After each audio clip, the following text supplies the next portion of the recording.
Bonjour et bonsoir. Ça dépend à l'heure à laquelle vous allez suivre cette vidéo ou suivez cette vidéo. Alors, vous enfants de Dieu, que tous les enfants de Dieu, que Dieu vous bénisse de là où vous êtes. Alors, j'aimerais tout simplement rappeler à ceux qui ont perdu le zèle de l'évangile. Le Seigneur de ta parole dit que souviens-toi d'où tu es tombé.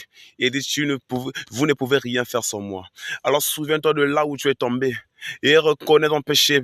Demande pardon à Jésus. Et va vers lui parce que tu ne pourrais rien faire sans lui. Va vers lui afin que le Seigneur te relève encore de là où tu es tombé, afin que tu aies encore ce zèle-là, afin que tu délivres ceux qui ont été liés, que tu leur délivres par le nom puissant de Jésus-Christ. Parce que le Seigneur a besoin de toi. Toi qui as perdu l'évangile, lève-toi, lève-toi. Ne suis pas ce plaisir de ce monde-là, parce que ce plaisir de ce monde-là n'est qu'une illusion qui va te mettre dans un feu éternel. Alors lève-toi, lève-toi parce que ton Père a besoin de toi. Jésus-Christ a besoin de toi. Le Saint-Esprit a besoin de toi, de travailler avec toi. Mais c'est parce que tu l'as rejeté par ce plaisir de ce monde. Tout ici est vanité, mon frère. À quoi te servira-t-il, la Bible dit, à quoi servira-t-il à un homme de tout avoir de ce monde s'il perdait son âme? À quoi ça te servira de tout avoir de ce monde si un jour tu pourrais perdre ton âme? Alors ce bonheur-là ne sera que vanité, ne sera qu'un bonheur pour un temps. Mais avec Jésus-Christ, on a un bonheur pour l'éternité. Pour l'éternité.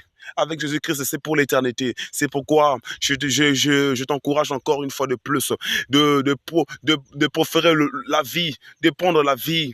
Prends la vie plutôt que la mort. Avec la mort, c'est un plaisir pour un temps. Mais avec la vie, quelles que soient les circonstances, le Seigneur finit par nous relever. Et dans le siècle à venir, on va célébrer la victoire éternelle avec lui, notre Père créateur. Parce qu'il a dit de la même manière dont je suis parti, c'est la même manière que je reviendrai pour vous prendre. Mais alors, est-ce que vous êtes encore prêts? Mais s'il te plaît, lève-toi, toi qui as perdu les ailes de l'évangile. Lève-toi parce que Jésus-Christ a besoin de toi. Jésus-Christ a besoin de toi, mais tu dors encore. Ne dors plus comme la manette dont Pierre devait faire. Seigneur, j'aimerais bien installer les tentes ici. Le Seigneur a dit non.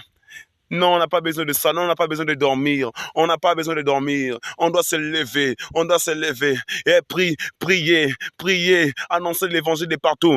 Pour que ceux qui ne l'ont point reçu le reçoivent. Le reçoivent tous. C'est pourquoi je t'encourage encore, que tu sois femme ou homme. Lève-toi parce que Jésus-Christ a confiance en toi. C'est parce que tu as mis les doutes en toi. Mais Jésus, le souffle de vie qu'il te donne de chaque jour, c'est parce qu'il a confiance en toi. Il sait que non, tu es capable de revenir vers lui. Mais c'est plaisir de ce monde là te retiennent. Mais alors demande pardon vers Jésus-Christ. Demande pardon et dis-le que Seigneur, je suis faible. Je ne peux rien faire. Aide-moi à me relever afin que je vienne vers toi. Et tu verras que le Seigneur